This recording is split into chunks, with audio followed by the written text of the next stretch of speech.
بسم الله الرحمن الرحيم. والمحصنات من النساء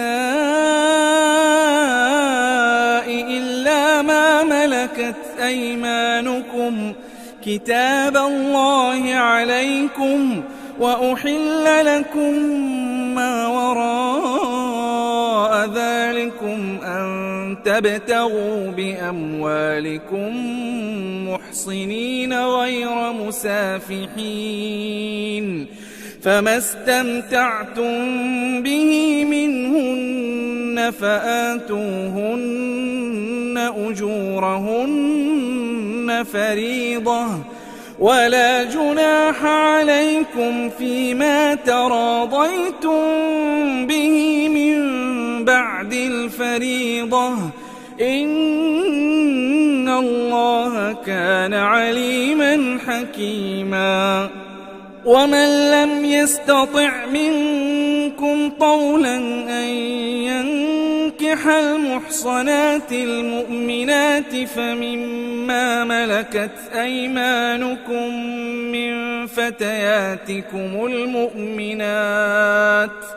والله أعلم بإيمانكم، بعضكم من بعض، فانكحوهن بإذن أهلهن وآتوهن أجورهن بالمعروف محصنات غير مسافحات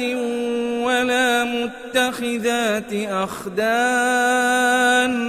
فإذا أحصن فإن أتين بفاحشة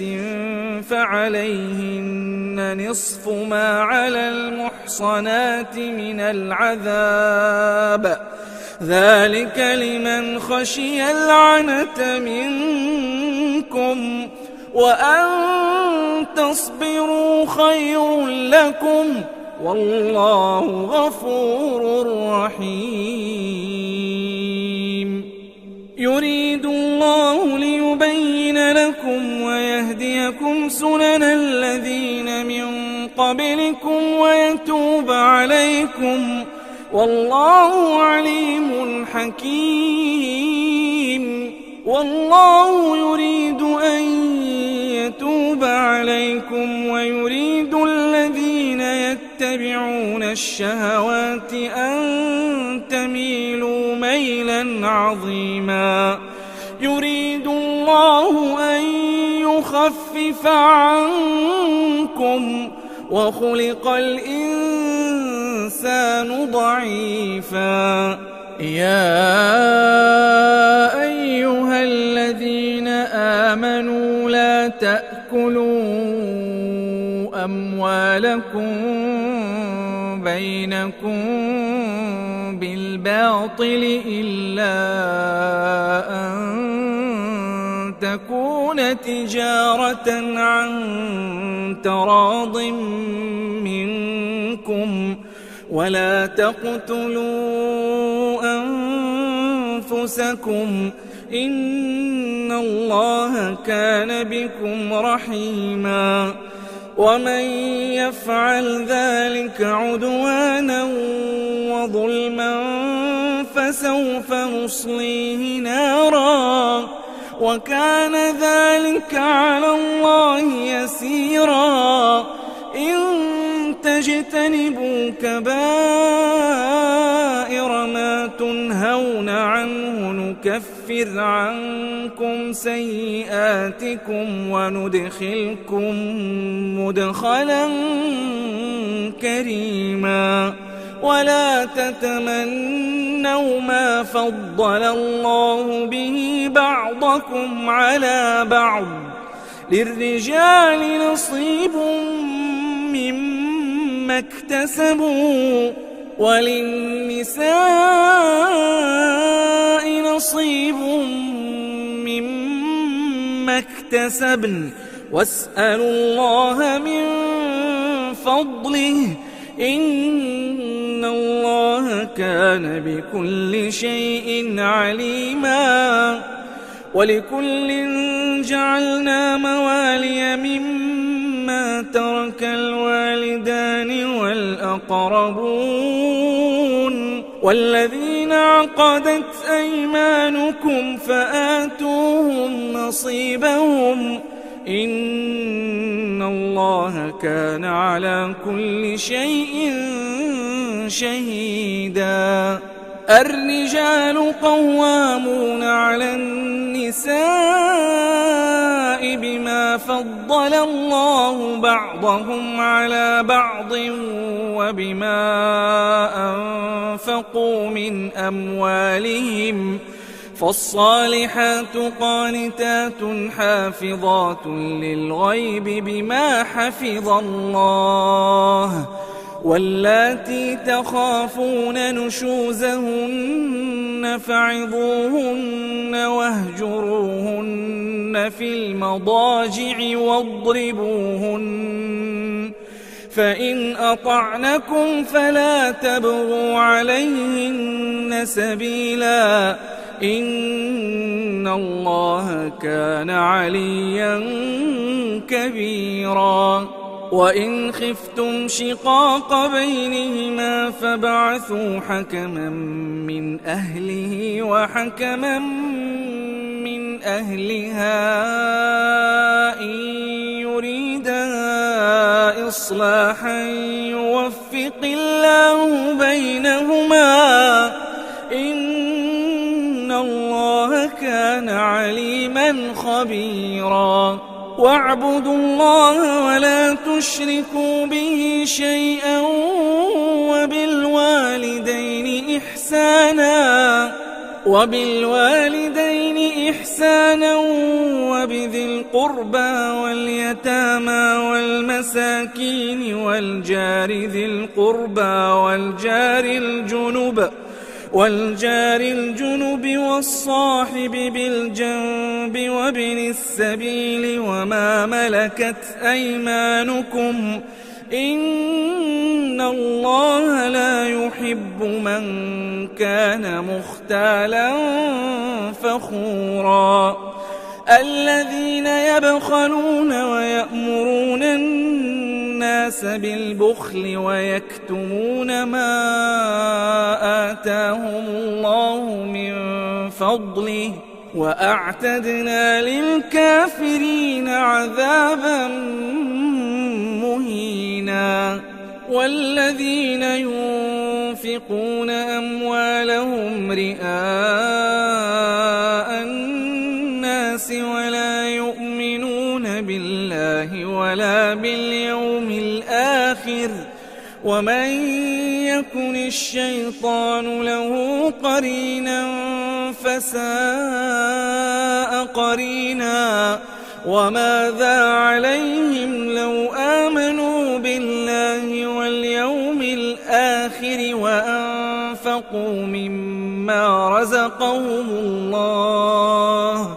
وكان الله بهم عليما. إن الله لا يظلم مثقال ذرة وإن تك حسنة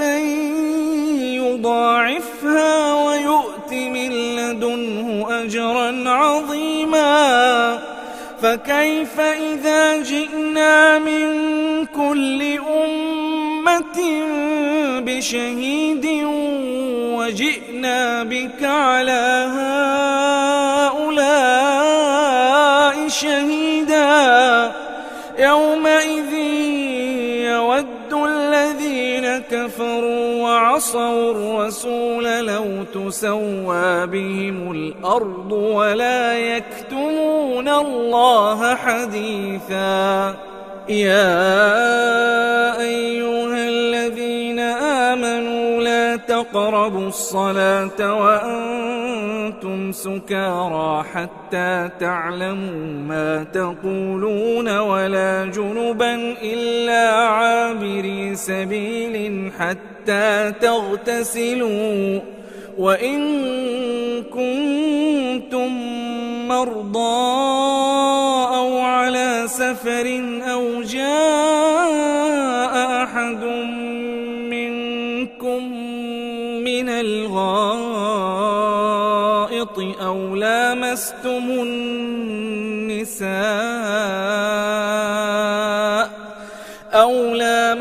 النساء فلم تجدوا ماء فتيمموا صعيدا طيبا فامسحوا بوجوهكم وأيديكم إن الله كان عفوا غفورا. ألم تر إلى الذين أوتوا نصيبا من الكتاب يشترون الضلالة ويريدون أن تضلوا السبيل والله أعلم بأعدائكم وكفى بالله وليا وكفى بالله نصيرا. من الذين هادوا يحرفون الكلم عن مواضعه ويقولون سمعنا وعصينا واسمع غير مسمع وراعنا ليا بألسنتهم وطعنا في الدين ولو أنهم قالوا سمعنا وأطعنا واسمع وانظرنا لكان خيرا لهم وأقوم ولكن لعنهم الله بكفرهم فلا يؤمنون إلا قليلا. يا أيها الذين أوتوا الكتاب آمنوا بما نزلنا مصدقا لما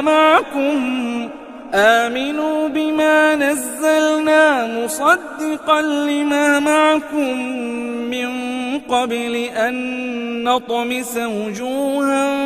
فنردها على أدبارها أو نلعنهم كما لعنا أصحاب السبت وكان أمر الله مفعولا. إن الله لا يغفر أن يشرك به ويغفر ما دون ذلك لمن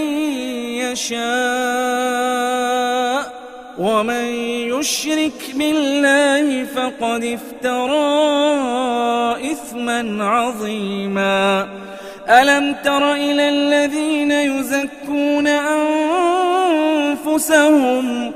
بل الله يزكي من يشاء ولا يظلمون فتيلا. انظر كيف يفترون على الله الكذب وكفى به إثما مبينا. ألم تر إلى الذين أوتوا نصيبا من الكتاب يؤمنون بالجبت والطاغوت ويقولون للذين كفروا هؤلاء أهدى من الذين آمنوا سبيلا. أولئك الذين لعنهم الله ومن يلعن الله فلن تجد له نصيرا. أم لهم نصيب من الملك فإذا لا يؤتون الناس نقيرا. أم يحسدون الناس على ما آتاهم الله من فضله فقد آتينا آل إبراهيم الكتاب والحكمة وآتيناهم ملكا عظيما. فمنهم من آمن به ومنهم من صد عنه وكفى بجهنم جهنم سعيرا إن الذين كفروا بآياتنا سوف نصليهم نارا كلما نضجت جلودهم بدلناهم جلودا غيرها ليذوقوا العذاب إن الله كان عزيزا حكيما والذين آمنوا وعملوا الصالحات سندخلهم جنات تجري من تحتها الأنهار خالدين فيها أبدا لهم فيها أزواج مطهرة وندخلهم ظلا ظليلا إن الله يأمركم أن تؤدوا الأمانات إلى أهلها وإذا حكمتم بين الناس أن تحكموا بالعدل إن الله نعما يعظكم به إن الله كان سميعا بصيرا يا أيها الذين آمنوا أطيعوا الله وأطيعوا الرسول وأولي الأمر منكم فإن تنازعتم في شيء فردوه إلى الله والرسول إن كنتم تؤمنون بالله واليوم الآخر ذلك خير وأحسن تأويلا ألم تر إلى الذين يزعمون أنهم آمنوا بما أنزل إليك وما أنزل من قبلك يريدون أن يتحاكموا إلى الطاغوت وقد أمروا أن يكفروا به ويريد الشيطان أن يضلهم ضلالا بعيدا وإذا قيل لهم تعالوا إلى ما أنزل الله وإلى الرسول رأيت المنافقين يصدون عنك صدودا فكيف إذا أصابتهم مصيبة بما قدمت أيديهم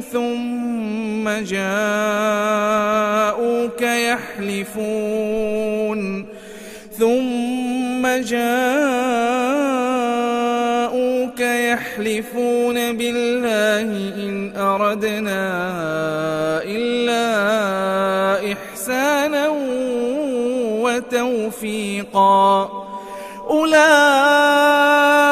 الذين يعلم الله ما في قلوبهم فأعرض عنهم وعظهم وقل لهم في أنفسهم قولا بليغا وما أرسلنا من رسول إلا ليطاع بإذن الله ولو أنهم إذ ظلموا أنفسهم جاءوك فاستغفروا الله واستغفر لهم الرسول لوجدوا الله توابا رحيما فلا وربك لا يؤمنون حتى يحكموك فيما شجر بينهم ثم لا يجدوا في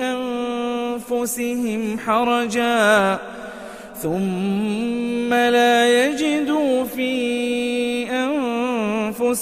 حرجا مما ما قضيت ويسلموا تسليما. ولو أنا كتبنا عليهم أن اقتلوا أنفسكم أو اخرجوا من دياركم ما فعلوه إلا قليل منهم، ولو أنهم فعلوا ما يوعظون به لكان خيرا لهم وأشد تثبيتا، وإذا لآتيناهم من لدنا أجرا عظيما ولهديناهم صراطا مستقيما. ومن يطع الله والرسول فأولئك مع الذين أنعم الله عليهم من النبيين والصديقين والشهداء والصالحين وحسن أولئك رفيقا. ذلك الفضل من الله وكفى بالله عليما. يا أيها الذين آمنوا خذوا حذركم فانفروا ثبات أو انفروا جميعا وإن منكم لمن ليبطئن فإن أصابتكم مصيبة قال قد أنعم الله علي إذ لم أكن معهم شهيدا ولئن أصابكم فضل من الله ليقولن كأن لم تكن بينكم وبينه مودة يا ليتني كنت معهم ليقولن كأن لم تكن بينكم وبينه مودة يا ليتني كنت معهم فأفوز فوزا عظيما. فليقاتل في سبيل الله الذين يشرون الحياة الدنيا بالآخرة ومن يقاتل في سبيل الله فيقتل أو يغلب فسوف نؤتيه أجرا عظيما. وما لكم لا تقاتلون في سبيل الله والمستضعفين من الرجال والنساء والولدان الذين يقولون ربنا أخرجنا من هذه القرية الظالم أهلها واجعل لنا من لدنك وليا واجعل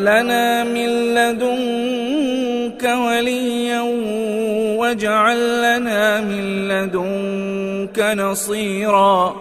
الذين آمنوا يقاتلون في سبيل الله والذين كفروا يقاتلون في سبيل الطاغوت فقاتلوا أولياء الشيطان إن كيد الشيطان كان ضعيفا.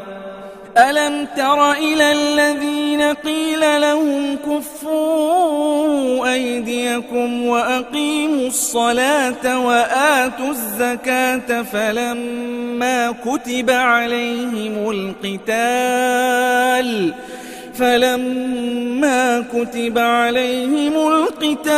إذا فريق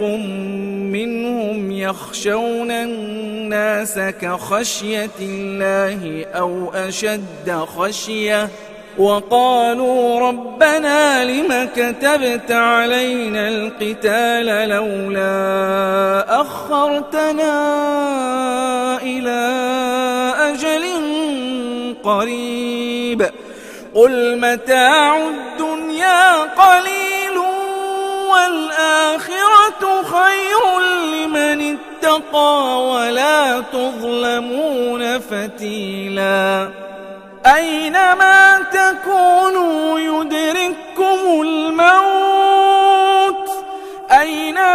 تكونوا يدرككم الموت ولو كنتم في بروج مشيدة وإن تصبهم حسنة يقولوا هذه من عند الله وإن تصبهم سيئة يقولوا هذه من عندك قل كل من عند الله فما لهؤلاء القوم لا يكادون يفقهون حديثا ما أصابك من حسنة فمن الله وما أصابك من سيئة فمن نفسك وأرسلناك للناس رسولا وكفى بالله شهيدا من يطع الرسول فقد أطاع الله ومن تولى فما أرسلناك عليهم حفيظا ويقولون طاعة فإذا برزوا من عندك بيت طائفة منهم غير الذي تقول والله يكتب ما يبيتون فأعرض عنهم وتوكل على الله وكفى بالله وكيلا أفلا يتدبرون القرآن ولو كان من عند غير الله لوجدوا فيه اختلافا كثيرا وإذا جاءهم أمر من الأمن أو الخوف أذاعوا به ولو ردوه إلى الرسول وإلى أولي الأمر منهم لعلمه الذين يستنبطونه منهم ولولا فضل الله عليكم ورحمته لاتبعتم الشيطان إلا قليلا فقاتل في سبيل الله لا تكلف إلا نفسك وحرض المؤمنين عسى الله أن يكف بأس الذين كفروا والله أشد بأسا وأشد تنكيلا من يشفع شفاعة حسنة يكن له نصيب منها ومن يشفع شفاعة سيئة يكن له كفل منها وكان الله على كل شيء مقيتا وإذا حييتم بتحية فحيوا بأحسن منها أو ردوها إن الله كان على كل شيء حسيبا الله لا إله إلا هو ليجمعنكم إلى يوم القيامة لا ريب فيه ومن أصدق من الله حديثا فما لكم في المنافقين فئتين والله أركسهم بما كسبوا أتريدون أن تهدوا من أضل الله ومن يضلل الله فلن تجد له سبيلا ودوا لو تكفرون كما كفروا فتكونون سواء فلا تتخذوا منهم أولياء حتى يهاجروا في سبيل الله فإن تولوا فخذوهم واقتلوهم حيث وجدتموهم ولا تتخذوا منهم وليا ولا نصيرا إلا الذين يصلون إلى قوم بينكم وبينهم ميثاق أو جاءوكم حصرت صدورهم أن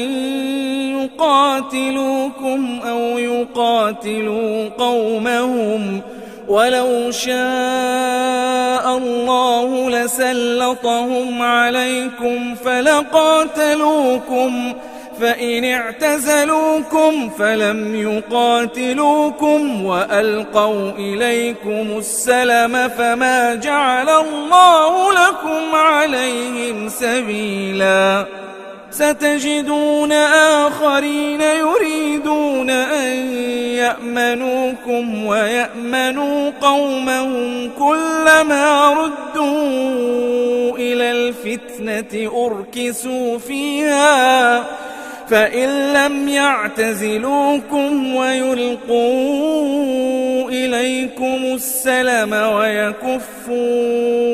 أيديهم فخذوهم واقتلوهم حيث ثقفتموهم وأولئكم جعلنا لكم عليهم سلطانا مبينا وما كان لمؤمن أن يقتل مؤمنا إلا خطأ ومن قتل مؤمنا خطأ فتحرير رقبة مؤمنة ودية مسلمة إلى أهله إلا أن يصدقوا فإن كان من قوم عدو لكم وهو مؤمن فتحرير رقبة مؤمنة وإن كان من قوم بينكم وبينهم ميثاق فدية مسلمة إلى أهله وتحرير رقبة مؤمنة فمن لم يجد فصيام شهرين متتابعين توبة من الله وكان الله عليما حكيما ومن يقتل مؤمنا متعمدا فجزاؤه جهنم خالدا فيها وغضب الله عليه ولعنه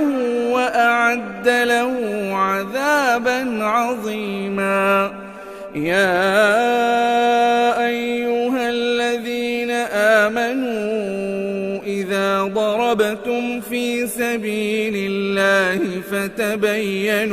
فتبينوا ولا تقولوا لمن ألقى إليكم السلام لست مؤمنا تبتغون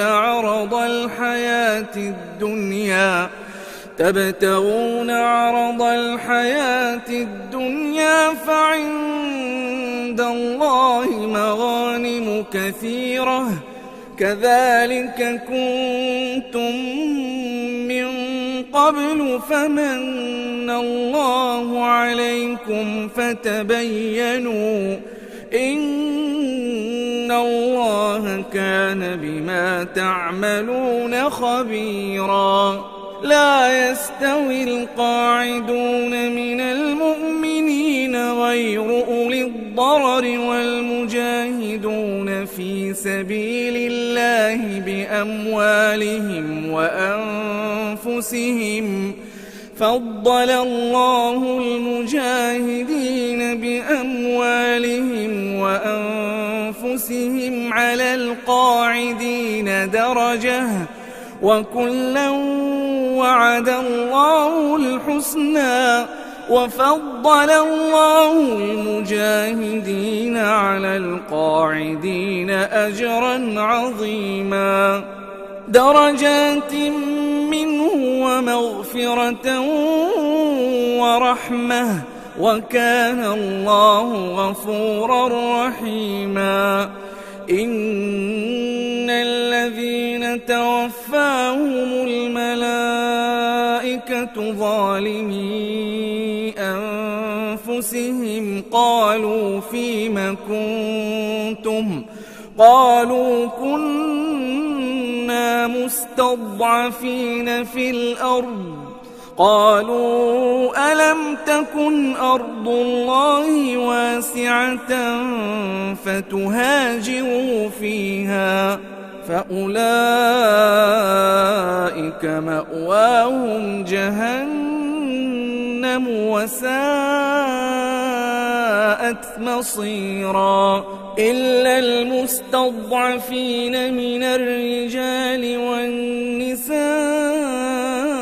والولدان لا يستطيعون حيلة ولا يهتدون سبيلا فأولئك عسى الله أن يعفو عنهم وكان الله عفوا غفورا. ومن يهاجر في سبيل الله يجد في الأرض مراغما كثيرا وسعة ومن يخرج من بيته مهاجرا إلى الله ورسوله ثم يدركه الموت فقد وقع أجره على الله وكان الله غفورا رحيما. وإذا ضربتم في الأرض فليس عليكم جناح أن تقصروا من الصلاة إن خفتم أن يفتنكم الذين كفروا إن الكافرين كانوا لكم عدوا مبينا. وإذا كنت فيهم فأقمت لهم الصلاة فلتقم طائفة منهم معك وليأخذوا أسلحتهم فإذا سجدوا فليكونوا من ورائكم ولتأت طائفة أخرى لم يصلوا فليصلوا معك وليأخذوا حذرهم وأسلحتهم ود الذين كفروا لو تغفلون عن أسلحتكم وأمتعتكم فيميلون عليكم ميلة واحدة ولا جناح عليكم إن كان بكم أذى من مطر أو كنتم مرضى أن تضعوا أسلحتكم وخذوا حذركم إن الله أعد للكافرين عذابا مهينا. فإذا قضيتم الصلاة فاذكروا الله قياما وقعودا وعلى جنوبكم فإذا اطمأننتم فأقيموا الصلاة إن الصلاة كانت على المؤمنين كتابا موقوتا ولا تهنوا في ابتغاء القوم إن تكونوا تألمون فإنهم يألمون كما تألمون وترجون من الله ما لا يرجون وكان الله عليما حكيما إنا أنزلنا إليك الكتاب بالحق لتحكم بين الناس بما أراك الله ولا تكن للخائنين خصيما واستغفر الله إن الله كان غفورا رحيما ولا تجادل عن الذين يختانون أنفسهم إن الله لا يحب من كان خوانا أثيما يستخفون من الناس ولا يستخفون من الله وهو معهم إذ يبيتون ما لا يرضى من القول وكان الله بما يعملون محيطا ها أنتم هؤلاء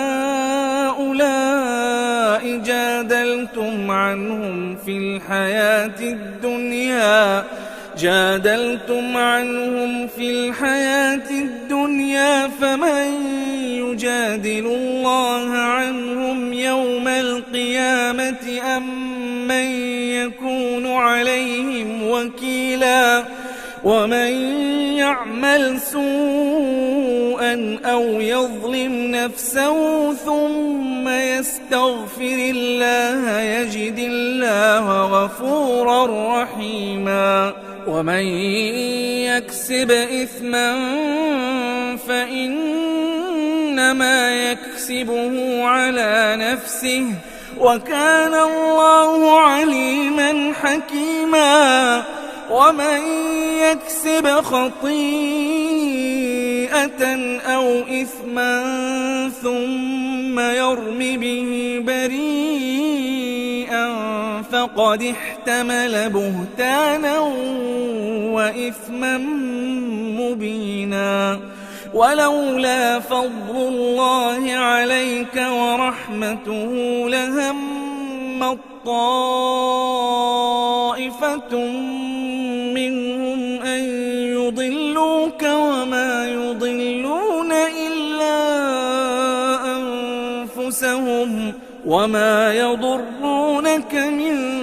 شيء وأنزل الله عليك الكتاب والحكمة وعلمك ما لم تكن تعلم وكان فضل الله عليك عظيما لا خير في كثير من نجواهم إلا من أمر بصدقة أو معروف أو إصلاح بين الناس ومن يفعل ذلك ابتغاء مرضات الله فسوف نؤتيه أجرا عظيما ومن يشاقق الرسول من بعد ما تبين له الهدى ويتبع غير سبيل المؤمنين نوله ما تولى ونصله جهنم وساءت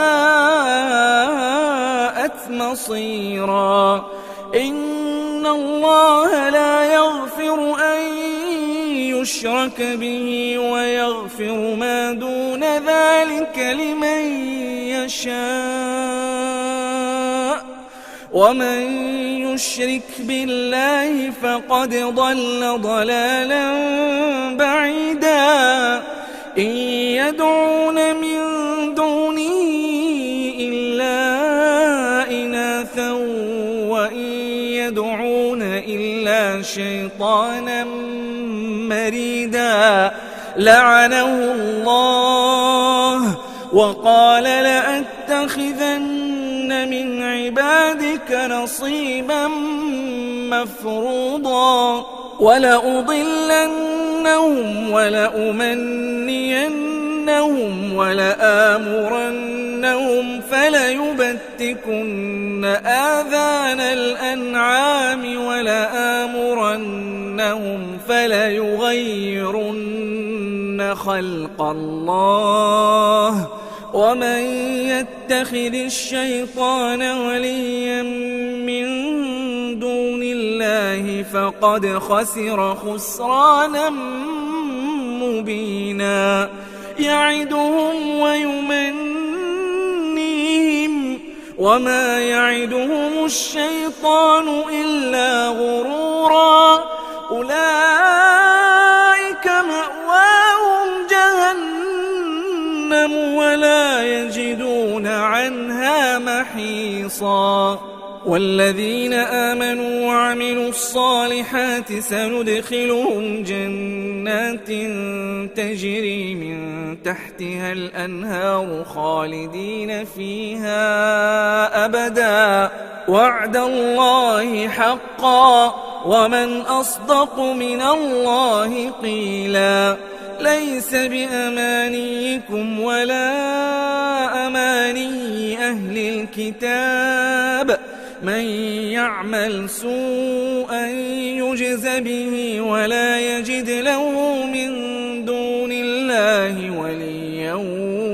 ولا نصيرا ومن يعمل من الصالحات من ذكر أو أنثى وهو مؤمن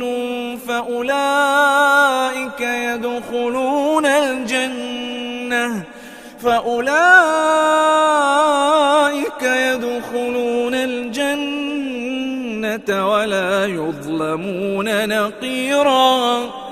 ومن أحسن دينا ممن أسلم وجهه لله وهو محسن واتبع ملة إبراهيم حنيفا واتخذ الله إبراهيم خليلا ولله ما في السماوات وما في الأرض وكان الله بكل شيء محيطا ويستفتونك في النساء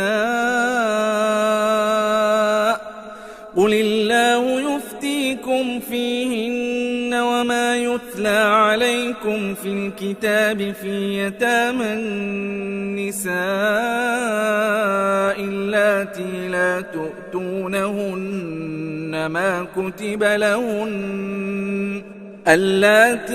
تؤتونهن ما كتب لهن وترغبون أن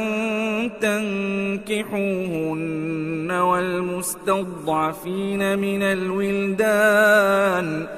والمستضعفين من الولدان وأن تقوموا لليتامى بالقسط وما تفعلوا من خير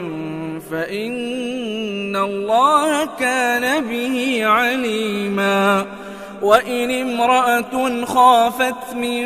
بعلها نشوزا أو إعراضا فلا جناح عليهما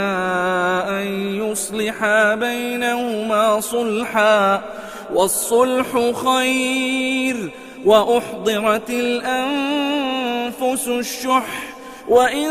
تحسنوا وتتقوا فإن الله كان بما تعملون خبيرا ولن تستطيعوا أن تعدلوا بين النساء ولو حرصتم فلا تميلوا كل الميل فتذروها كالمعلقة وإن تصلحوا وتتقوا فإن الله كان غفورا رحيما وإن يتفرقا يغن الله كلا من سعته وكان الله واسعا حكيما ولله ما في السماوات وما في الأرض ولقد وصينا الذين أوتوا الكتاب من قبلكم وإياكم أن اتقوا الله وإن تكفروا فإن لله ما في السماوات وما في الأرض وكان الله غنيا حميدا ولله ما في السماوات وما في الأرض وكفى بالله وكيلا إن يشأ يذهبكم أيها الناس ويأت بآخرين وكان الله على ذلك قديرا من كان يريد ثواب الدنيا فعند الله ثواب الدنيا والآخرة وكان الله سميعا بصيرا يا أيها الذين آمنوا كونوا قوامين بالقسط شهداء لله ولو على أنفسكم أو الوالدين والأقربين إن يكن غنيا أو فقيرا فالله أولى بهما فلا تتبعوا الهوى أن تعدلوا وإن تلووا أو تعرضوا فإن الله كان بما تعملون خبيرا يا أيها الذين آمنوا بالله ورسوله والكتاب الذي نزل على رسوله والكتاب الذي أنزل من قبل ومن يكفر بالله وملائكته وكتبه ورسله واليوم الآخر فقد ضل ضلالا بعيدا إن الذين آمنوا ثم كفروا ثم آمنوا ثم كفروا ثم ازدادوا كفرا لم يكن الله ليغفر لهم ولا ليهديهم سبيلا بشر المنافقين بأن لهم عذابا أليما الذين يتخذون الكافرين أولياء من دون المؤمنين أيبتغون عندهم العزة فإن العزة لله جميعا وقد نزل عليكم في الكتاب أن إذا سمعتم آيات الله يكفر بها ويستهزأ بها فلا تقعدوا معهم حتى يخوضوا في حديث غيره إنكم إذا مثلهم إن الله جامع المنافقين والكافرين في جهنم جميعا الذين يتربصون بكم فإن كان لكم فتح من الله قالوا ألم نكن معكم وإن كان للكافرين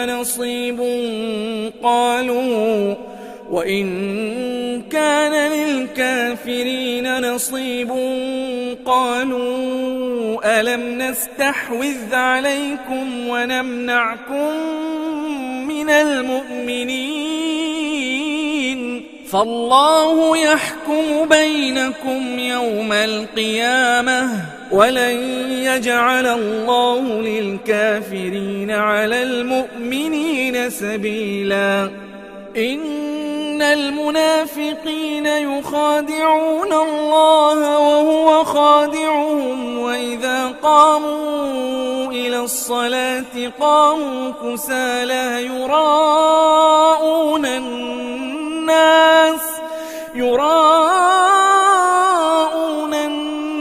الناس ولا يذكرون الله إلا قليلا مذبذبين بين ذلك لا إله هؤلاء ولا إله هؤلاء ومن يضلل الله فلن تجد له سبيلا يا أيها الذين آمنوا لا تتخذوا الكافرين أولياء من دون المؤمنين أتريدون أن تجعلوا لله عليكم سلطانا مبينا إن المنافقين في الدرك الأسفل من النار ولن تجد لهم نصيرا إلا الذين تابوا وأصلحوا واعتصموا بالله وأخلصوا دينهم لله فأولئك مع المؤمنين وسوف يؤتي الله المؤمنين أجرا عظيما ما يفعل الله بعذابكم إن شكرتم وآمنتم وكان الله شاكرا عليما